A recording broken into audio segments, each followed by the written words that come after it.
See you Tuesday. Good morning. I'm John. What's your name? Jen. Jen? J-A-N. Jan. Welcome to our Sangha. How did you hear of us? Yeah. Oh, okay. Do you have a meditation practice now? Okay, so I don't have to get into a lot of background. If you'd like to know a little bit more after class, I'd be happy to talk to you, but it sounds like you know about what we're doing here. Today's talk is the 7th in a series on Jhana, or ever-deepening levels of meditative absorption. I won't read the introduction to this. It's a rather long introduction, but I encourage you to read it because it gives you a lot of background as to why the Buddha taught the importance of understanding what jhana is. And jhana, the teachings on jhana aren't instructions for how to meditate. They're a description of what to be mindful of as you develop ever deepening levels of meditative absorption. The Buddha taught meditation for that singular purpose, to deepen concentration, to support the refined mindfulness necessary to integrate the entire Eightfold Path. And this sutta happens to be from Ananda. On one occasion, Venerable Ananda was at Valuvagamaka near Vasali. At that same time, a householder, Dasama, from Atthakanagara, was nearby in Padalaputta on business. No. I got one more to say, too. Completing his business, Dasama went to Kukata, the Kukata monastery, to ask a certain monk a question. Where is Venerable Ananda staying? I would like to see him. The monk told him where Ananda was, and Dasama left immediately for Valuvagamaka. Upon meeting Ananda, Dasama bowed and sat to one side. He had a question. Venerable Sir, is there a single quality taught by the Buddha to be developed so that the unreleased mind of a Dhamma practitioner who is mindful, alert, ardent, and resolute in the Dhamma would attain release and security from the yoke of clinging to views rooted in ignorance of Four Noble Truths? So the Buddha awakened to the profound understanding that it is ignorance of Four Noble Truths that leads to all manner of confusion, deluded thinking, and ongoing suffering. The Sama understands that. And so he's asking Ananda, what is the one thing that I need to develop in order to awaken, in order to develop a calm and peaceful mind? Ananda replies, yes, there is, friend Dasama. When a Dhamma practitioner, secluded from sensuality and other unskillful qualities, enters and remains in the first jhana. So jhana just means ever deepening levels of concentration and meditative absorption. This first jhana is experienced as rapture born of that very seclusion. So we all experience that when we're doing Shamatha-Vipassana meditation, when we're engaging in the meditation method that the Buddha taught. We first find a secluded spot, right here or in our daily practice. Hopefully we have a room set aside or a part of our house that's quiet and secluded. And we become mindful of the breath in the body. And the rapture that the Buddha is referring, Ananda in this case, is referring to, is simply the pleasure of being focused on initially that seclusion. And as we become mindful of the breath in the body, we also become mindful of and take joy in just that fact that we are now disentangled from the world and we're establishing seclusion. That's simply the first jhana. Nothing magical or mystical about that. In fact, there's nothing magical or mystical about any of these ever deepening levels of jhana. One of the reasons why the Buddha taught it, and the reason why I teach it, is because there's a lot of misinformation and misunderstanding about using meditation to conjure up and establish yourself in imaginary non-physical realms. The Buddha studied with teachers during his time that taught that. He mastered it very quickly and realized that that was just another distraction. And so he spent a good deal of his time teaching that meditation should be just a concentration practice and not anything else, because when it's adapted, accommodated, or embellished in any way, it then simply becomes a distraction practice rather than a concentration practice. Is that clear? And so it's very simple and direct what the Buddha taught, but because our minds are prone to creating strategies to continue to ignore that initial ignorance, we'll find a distracted mind, especially in the beginning of practice, more pleasing and certainly more achievable than a well-concentrated mind. Can you remind me his teachers' names? Because they're fun to say, but also I always seem to forget. This teacher's name? Well, the two that you mentioned how he abandoned he mastered. Alara Kalama and Udeka Ramaputta. You just like hear the names again. Nice to hear, yeah. Somehow can't absorb them. So. Yeah, it took me a while to their archaic name. But those are two teachers the Buddha studied with. They were the foremost so-called spiritual teachers of his time. The Buddha mastered their teachings very quickly. Their teachings were based on the Vedas and the Upanishads, which are the precursor to modern Hinduism. The Buddha, again, mastered them. They were so impressed with the Buddha's understanding of their teachings that they both begged the Buddha to come and be one of their main teachers, which was very significant during the Buddhist time. It would be like the Dalai Lama or someone like that asking one of you to join him because he's so impressed with your teaching.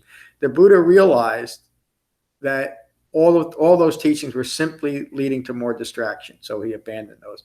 And it's one of the reasons why he teaches the way he teaches. In 2 weeks, I'll be teaching the sutta where the Buddha describes all the searches that he went through, and not everything that he did, but all the things that he practiced as a means of gaining awakening, but realizing they were more distraction. And these striving for non-physical establishment or establishment in non-physical realms is probably a better way of putting it, is something the Buddha recognized as a common distraction even back then, and it's certainly common today. Most of meditation is taught either as contemplation, which isn't a concentration practice, nothing wrong with it, but it's not concentration, or to establish yourself in some non-physical realm, the realm of emptiness, the realm of nothingness, or to find an inner Buddha nature, which is really the same thing. It's an establishment in a non-physical realm. And all of that striving to realize a non-physical realm, it obviously takes the mind out of the body, doesn't it? It objectifies the mind outside of what's occurring. A well-concentrated mind is a mind that is united with the body, and that's what the Buddha taught. He didn't teach a way to escape your body.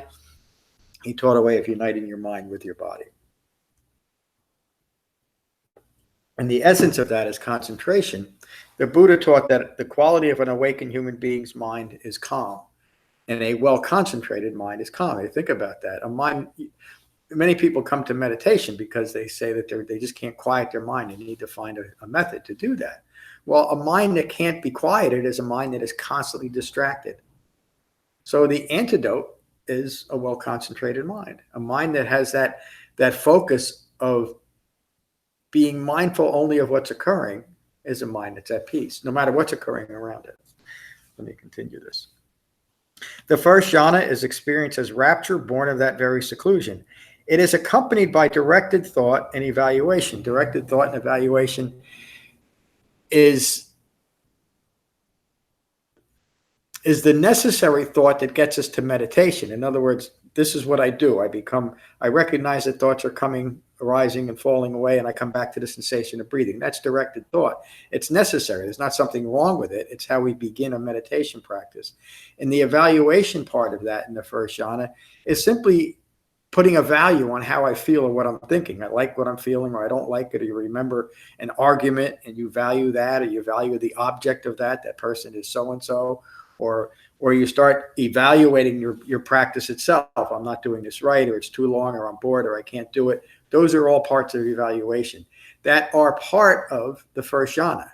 It's not wrong to have those. Another reason why the Buddha teaches this, and I do, is we can get caught up in not doing it right or doing it right and praising ourselves too much, rather than just simply recognize that this is the way that we meditate within the framework of the Eightfold Path, and to simply continue it.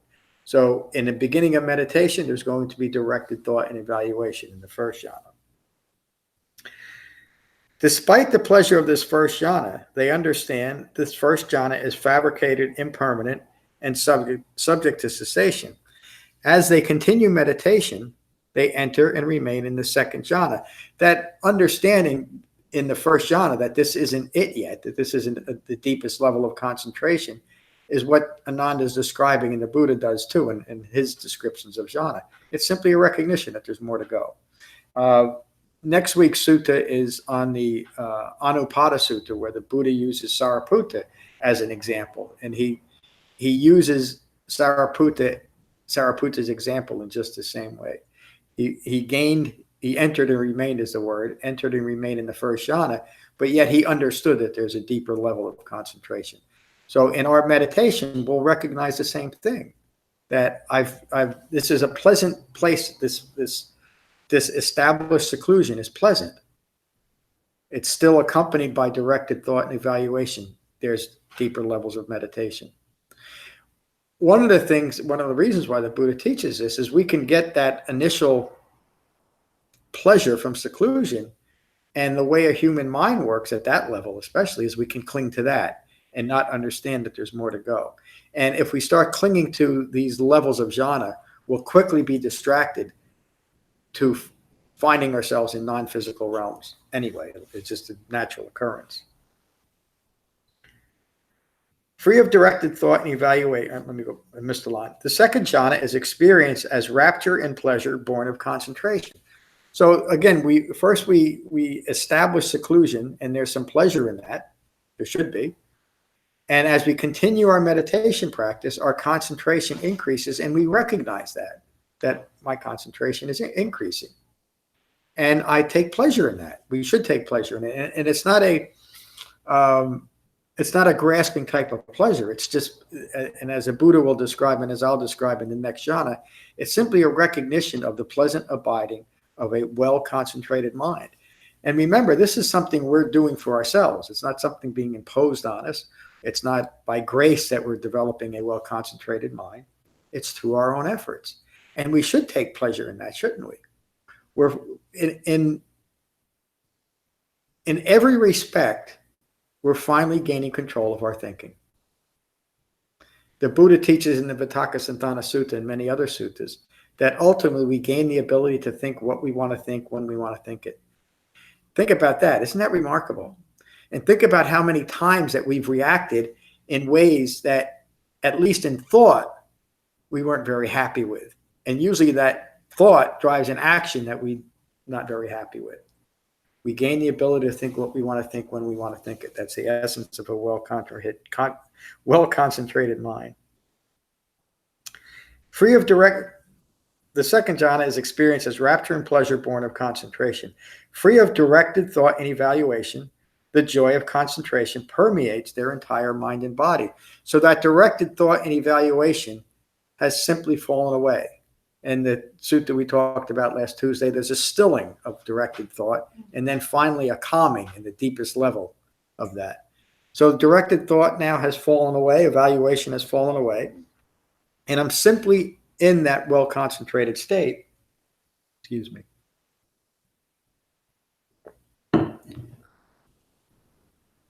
And so despite the pleasure of the second jhana, they understand this second jhana is fabricated, impermanent, and subject to cessation.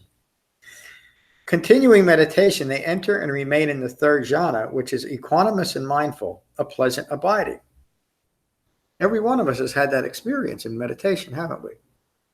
I've read at least a dozen suttas on jhana, and I've never come across one where the Buddha says, the third jhana is this pleasant abiding that lasts for 36 hours or 14 days or 6 minutes. There's never a time frame placed on any of this. In fact, there's never a time frame even placed on the length of a meditation session. It's to be developed. The length of time is developed just as I teach, I think, everybody that's come to class, except you, Jan. I always say start with short periods of meditation and build on that.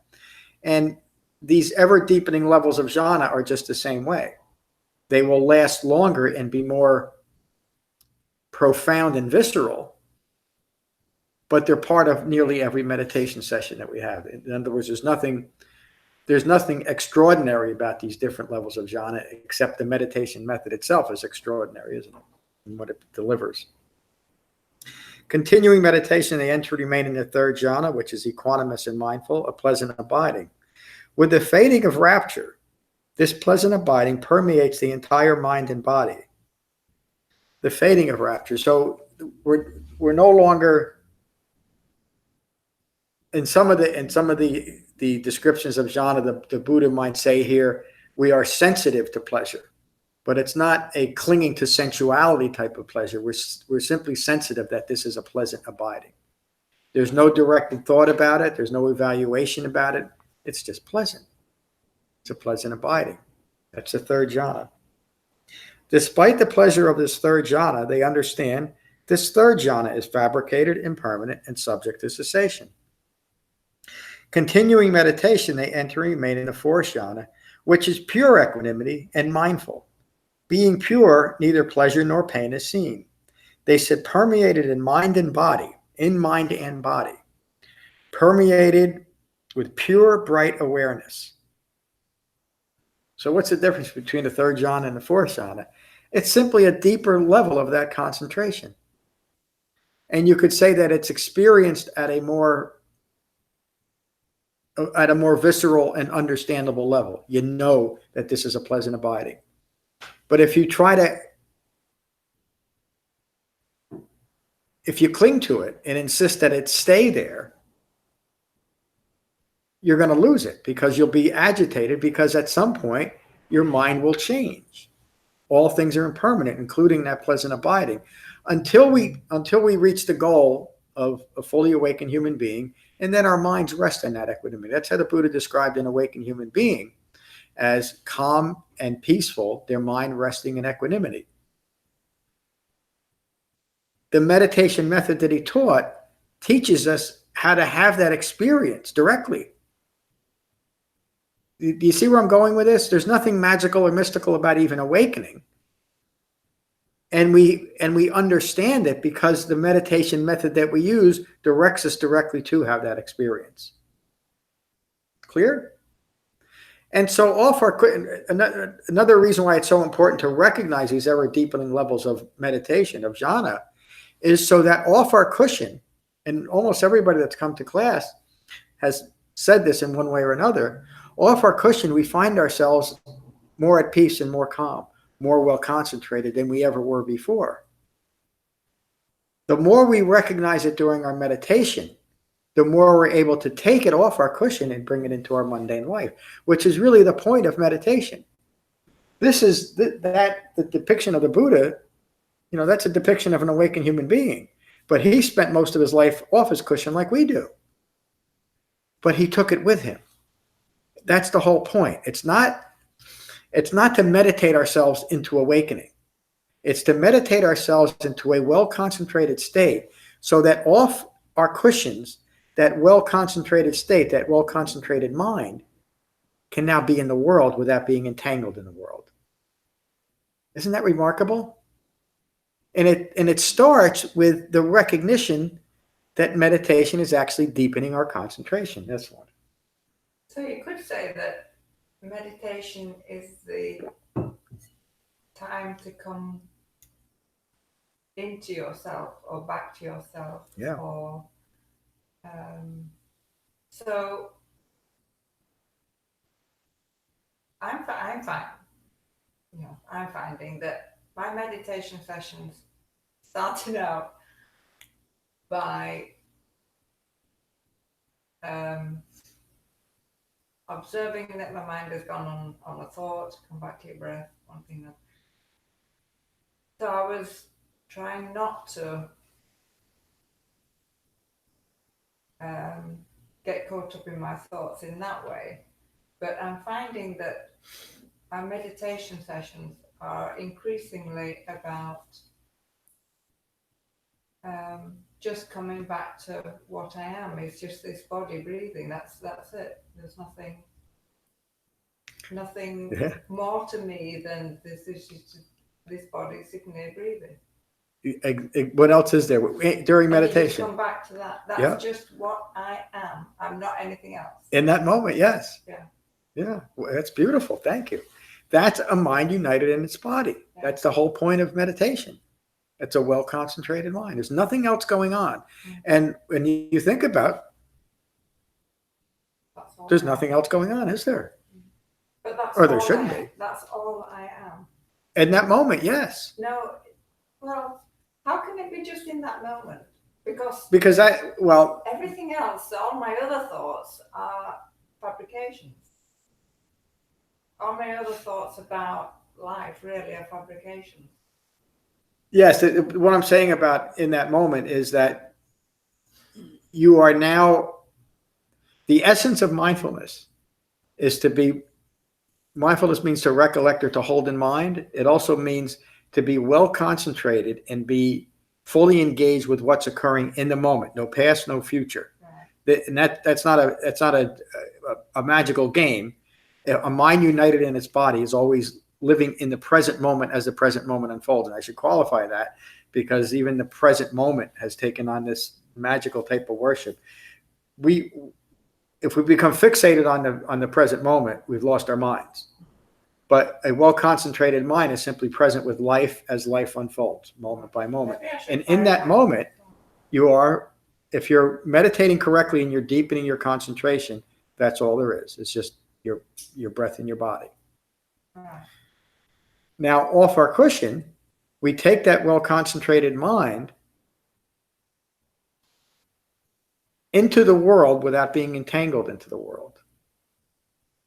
And so we need to be careful that we're not playing with semantics too much, because then we can get fixated on that. So a well-concentrated mind out in the world is still a mind united in its body, but it's also engaging in the world in a very meaningful way.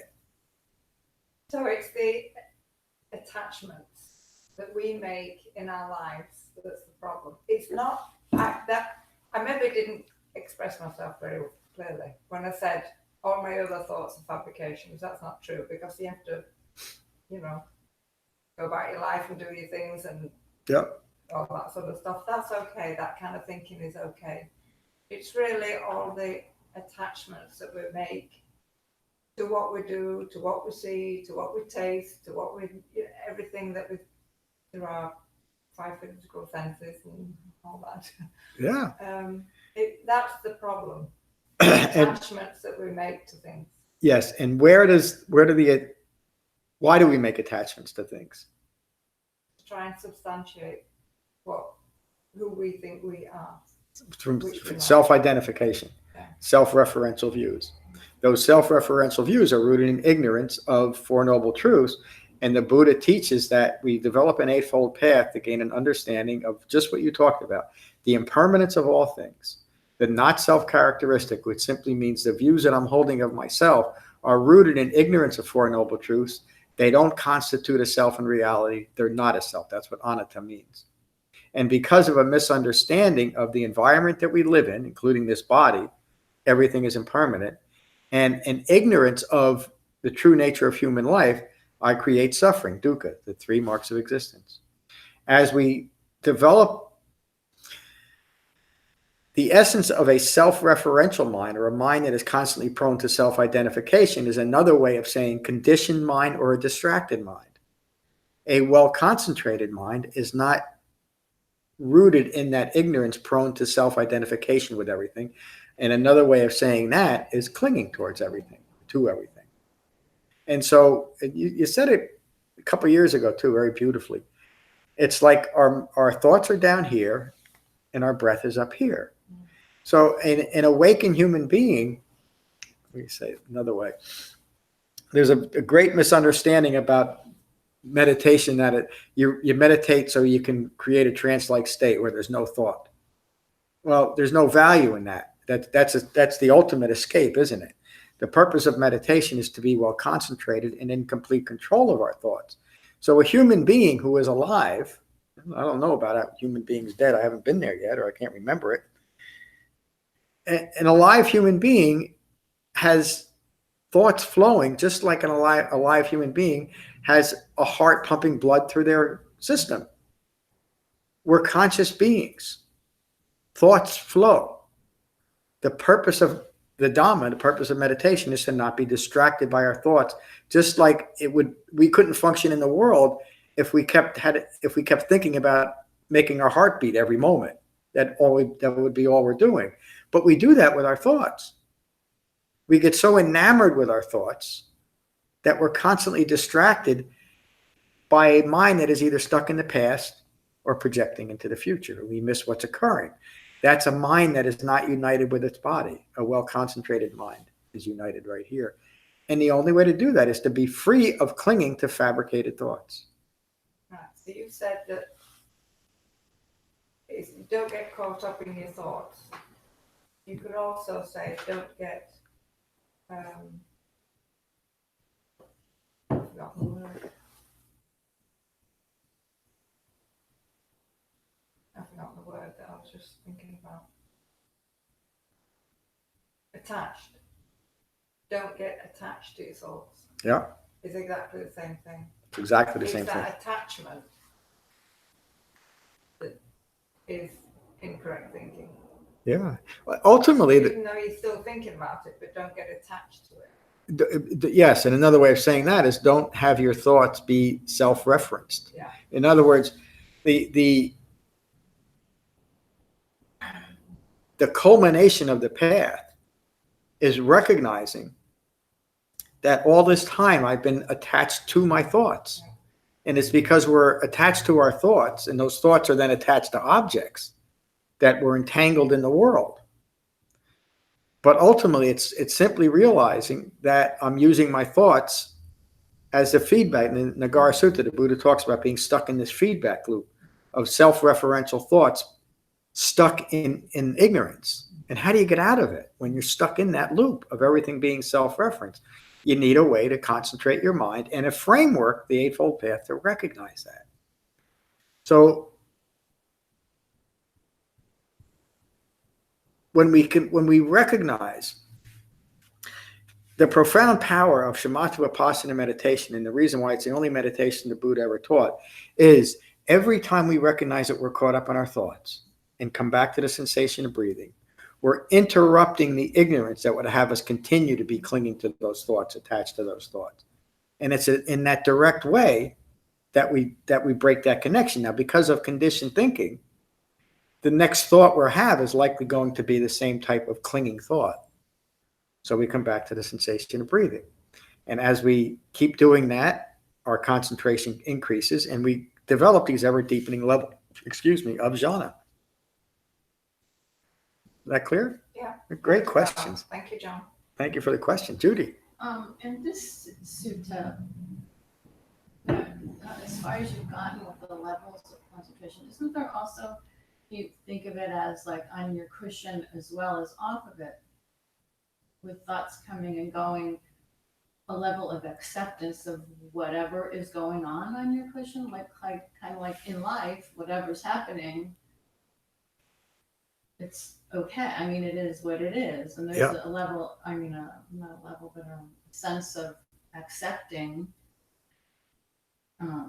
without judgment and just having things like your thoughts on the cushion come and go and not beating yourself up for, I'm not doing this right or something, but just coming back to the breath. And it's the same, on the cushion is to me like a microcosm of being off the cushion. Exactly. Right? Yes. Yeah. And it should be. That's why this is not instructions for meditation. It's simply what to be aware of. In other words, we're not striving to only have a peaceful abiding. The instructions for meditation are in the 4 foundations of mindfulness, to simply be mindful of feelings and thoughts arising and passing away, coming back to the sensation of the breath in the body. And that's what we take off our cushion. And so whatever occurs in life, whatever reaction or response I might have in my mind and in my body, I just come back to the sensation of breathing. So this is describing the concentration, the experience of concentration. But again, it's not that this is what we should be doing. It's what occurs from right meditation. And then off our cushion, whatever is arising and passing away, we're simply at peace with it because it's part of life. So that's, and again, that's why getting back to the simple instructions that the Buddha gave for meditation and the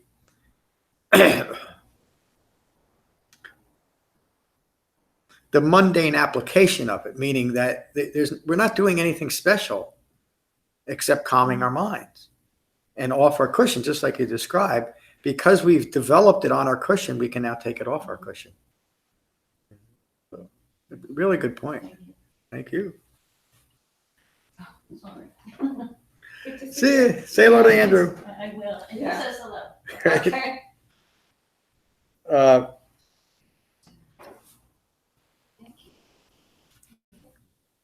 Can I just ask a question? Oh, please. That's It's about parking. oh, I park in the back, not realizing. in I'm this not on supposed this to. property. Yeah. You Just shouldn't. park on the street. Is that- Yeah, and if you park in the bank parking lot down by the far end, you can park there too. For now, it's just I think you're okay. Okay. Somebody might come up and start. Well, wait till the end of class. And are you going to stay for match class? No. Oh, okay, yeah, So, yeah. I think you'll be okay. thank you. Yeah, if somebody, I mean, if they get upset, they'll get upset and they'll come up. Continuing meditation, they enter and remain in the fourth jhana, which is pure equanimity and mindful. Being pure, neither pleasure nor pain is seen. They sit permeated in mind and body with pure, bright awareness. Despite the pleasure of this fourth jhana, they understand this fourth jhana is fabricated, impermanent, and subject to cessation. As concentration deepens, their mind is unbound, spacious, free of the continuing yoke of ignorance. They are imbued with an unlimited goodwill and compassion, with empathetic joy, their mind resting in equanimity. Even so, this Dhamma practitioner understands that this release through goodwill, compassion, empathetic joy, and equanimity is fabricated, impermanent, and subject to cessation. My comments here. Ananda's description of ever-deepening concentration is similar to the Buddhist description of Sariputta's mastery of jhana in the Anapada Sutta, which I'll be teaching next Tuesday and Saturday. Ananda continues, remaining well concentrated, they reach the end of the defilements, meaning that greed, aversion, and deluded thinking has fallen away. If they do not reach the ending of the defilements right then and there, through their continued right effort, the 5 lower fetters will fall away. The 5 lower fetters are self-identification, grasping at rituals and practices, doubt and uncertainty, sensual craving, and deluded thinking. Furthermore, having abandoned self-identification with form, having abandoned aversion, having abandoned self-reference, now here and now there, they enter and remain in the perception of the infinitude of space. So this is where common during the Buddhist time and common during our time is there were meditation practices that would have you establish yourself in these non-physical realms. Ananda is not teaching, the Buddha is not teaching, and I'm not teaching that we should strive for that. But if we find ourselves there, realize that those are just fabricated states, just as the other ones.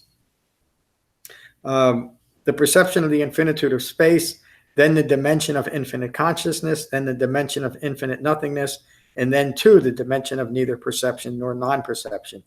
Even here, they understand that any phenomena connected to the 5 clinging aggregates, form, feeling, perceptions, fabrications, consciousness, is impermanent, stressful, a disease, painful, an affliction, and as such, anatta, not a self. So Ananda here in this sutta is being even more direct than the Buddha and some of the other ones about saying if you find yourself in attempting to or established in a non-physical imaginary plane of existence, it's painful. Get out of it. And don't do anything else except leave it behind, just like any other fabricated plane of existence or fabricated thought. And he said this repeatedly over and over again. So it was, again, just as common a compulsion within the Buddhist Sangha and during his time as it is today.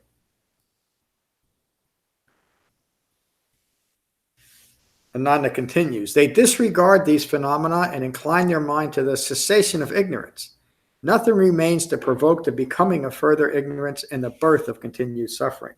They will enter into pure, bright awareness, a pleasant abiding, totally unbound from clinging to wrong views, never to lose their mind again. I like that last line.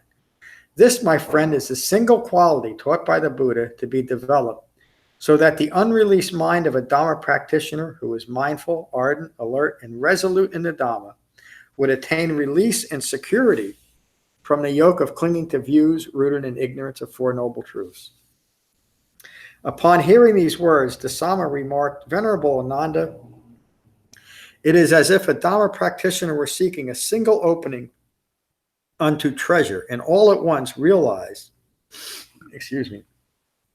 11 openings to treasure. In the same way, I was seeking a single doorway to the ending of all fabrications. All at once, you taught me 11 doorways I can take, all leading to the single point of cessation from fabricated views. My comments. The 11 doorways are the 4 levels of jhana, the 4 fabricated realms, and the 3 marks of existence. Venerable Ananda, all true teachers deserve a fee. I will pay homage to you. Dasama then gathered the sanghas, the different sanghas from Vasali and Patalaputta, and prepared a feast for them. He gave a pair of cloths to each sangha member and a triple robe to Ananda. A triple robe would be a very high honor. He then built a dwelling for Venerable Ananda. That's the end of the sutta. That last reference there to security from the yoke, what Ananda's teaching, and that's a line used by the Buddha too, is that we are now free from any provocation towards confusion, delusion, and ongoing suffering. We are secure from it by developing a concentration practice as the Buddha taught within the broader framework of the Eightfold Path. Another remarkable sutta. Lorna, good to see you this morning. Good to be here. Enjoyed your talk a lot.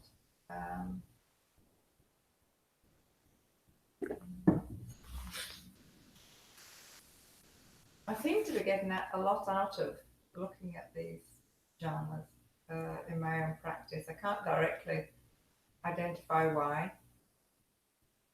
The only connection I can really make is that it's really looking at the heart of the matter of, as Julie said, that the meditation that we do on the cushion is really a concentrated version of what we try to do off the cushion. Yeah. It's just that, so by looking at that and what our minds go through when we're on our cushion, I suppose does transcend into life. And I seem to be getting a lot out of my practice, or a lot out of these teachings into my daily practice by these teachings. So it seems to be working. I think I've kind of asked my main questions through the class actually, so I think that's all I have to say today. It's a lot. Thank you. Thank you. Greg, good to see you this morning. Good to see you. Good to be back. Yeah. I understand. So the jhanas, plural, is the stages or different.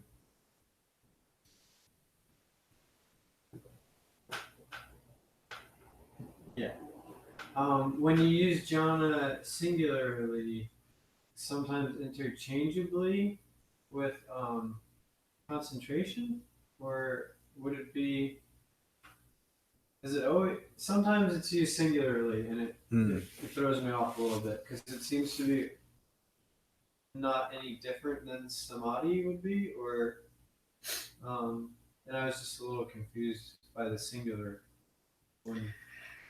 Yeah, I guess it's just the way it's being referenced. So it is samadhi means a well concentrated mind or a non-distracted state, which is really a better translation. Jhana just happens to be the word that the Buddha used to describe a concentration practice. So in other words, he would use the phrase when he's saying, go meditate, go find the root of a tree or an empty hut, find seclusion, and do jhana, meaning do a concentration practice. And then when we're talking about the ever deepening levels, there's 4 described levels. So there's There's jhanas. There's those 4 levels of jhana. And even those 4 levels are just, it's just a way of communicating how we deepen our concentration. So I don't know if I'm even answering your question. No, yeah, you would want the well concentrated, the feeling of, or the state of, or the quality of samadhi to do the jhana would be the process of Yeah. Jhana is often talked about as meditative absorption as opposed to concentration. And it really is the same thing. So you could say,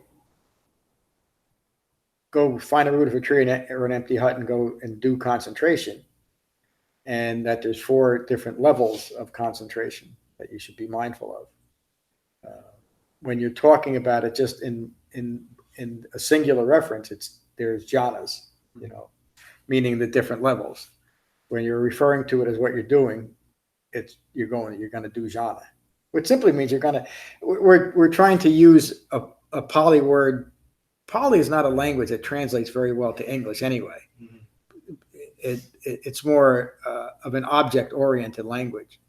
So we're trying to use a word that doesn't really fit well, but that's how we use it anyway.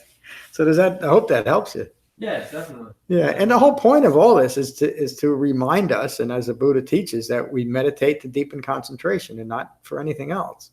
And it doesn't mean we can't do other things if we want to. But if you're going to meditate as the Buddha teaches meditation within the framework of the Eightfold Path, we do jhana. That's the importance. And he taught this very often, including the series. I definitely appreciate the importance of this as, the first time, even if you read it on your own, it's very easy to assume that one level is higher or to strive for, and to get disappointed that you didn't hit that goal, and expect something that doesn't happen. So it's always good to have the context that you provide. Yeah, thank you. I mean, that's really the main reason why I'm teaching this now and why the Buddha taught it. So we don't get frustrated. We just recognize that we're here to deepen concentration. And if I find that this meditation method, I'm just stuck in directed thought, so what? It doesn't matter as long as I'm using the method and developing, the rest of it is developing the Eightfold Path. It's not just meditation. And to understand that I'm here to deepen concentration. There's always that opportunity then. But if I'm striving for something else in meditation, whatever it might be, especially trying to establish myself in imaginary planes of existence, I'm always going to be frustrated. And when you understand the Buddha taught the ultimate insight is insight into the impermanence of all things. If I'm using meditation to establish myself in some other realm, those realms are impermanent too. You're just stuck in that feedback loop again. So it's so important to understand why you meditate, and that in that proper framework, every meditation session is successful then. Or maybe I should use the word effective, not necessarily successful. It's doing what it's supposed to do. Thank you, Greg. Mary, good to see you this morning. How are you? You here? I have my ups and my downs. Yeah. These talks are always good because it reminds me again that there are no useless meditation sessions. Yeah. Even when your mind is wandering and you feel like you're doing nothing but pulling it back. That's that session, and the next one will be the next one. Yeah. And not to judge yourself based on the session. It's easy to get frustrated when you're in an agitated state. Yeah. And not appreciate that you are deepening your concentration, and you're doing these helpful, even though it kind of feels sometimes it can just be frustrating. Yeah. Yeah, but it's in that pulling back, bringing your mind back, that you're deepening your concentration. Yeah. And it's not just that. It's not just mindfulness of the breath, is it? It's recognizing that you're caught up in your thoughts and then coming back to your breath. That's why it's taught that way. So we are conscious and sensitive beings. There's supposed to be thought going on. There's supposed to be feeling going on. What we're hoping to develop is not being distracted by feelings and thoughts, as it's taught in the Sattva-Patthana Sutta. Very simple and basic practice. I think the more simple and basic we keep it, the more readily we're going to be in that third jhana and the fourth jhana of a pleasant abiding, because there's no striving there. We're not trying to do anything except be mindful of our breath. It's been a great series. Next week will be 2 classes on the Anapada Sutta. And then I'm going to conclude this series with the sutta where the Buddha teaches in a rather elaborate way his own search and the things that he practiced and discarded because they weren't part of leading to the goal, and the things that he finally developed that were part of his path to awakening. I don't have any. Was an announcement. I can't think of it. There's a few people that joined. I don't know if this chat thing is working. I've made some changes. It's impossible to get an answer from Google about it. But if you have a question, you want to send it now. And we'll finish with Metta, as we always do. So again, find your relaxed meditation posture. Take a moment to become mindful of the sensation of breathing in your body, your in-breath and your out-breath. And these are the Buddha's words on Metta from the Karaniya Metta Sutta. This is what should be done by one who is skilled in goodness and who knows the path of peace. Let them be able and upright, straightforward and gentle in speech, humble and not conceited, contented and easily satisfied, unburdened with duties, and frugal in their ways, peaceful and calm and wise and skillful, not proud or demanding in nature. Let them not do the slightest thing that the wise would later reprove. Wishing in gladness and in safety, may all beings be at ease. Whatever living beings there may be, whether they are weak or strong, omitting none, the great or the mighty, medium, short, or small, the seen and the unseen, those living near and far away, those born and to be born, may all beings be at ease. Let none deceive another or despise any being in any state. Let none through anger or ill will wish harm upon another. Even as a mother protects with her life her child, her only child, so with a boundless heart should one cherish all living beings. Radiating kindness over the entire world, spreading upwards to the skies and downwards to the depths, outwards and unbounded, freed from hatred and ill will. Whether standing or walking, seated or lying down, free from drowsiness, one should sustain this recollection. This is said to be the sublime abiding. By not holding to fixed views, the pure-hearted one, having clarity of vision, being freed from all sense desires, is not born again into this world. Thank you all for a wonderful class this morning. Peace.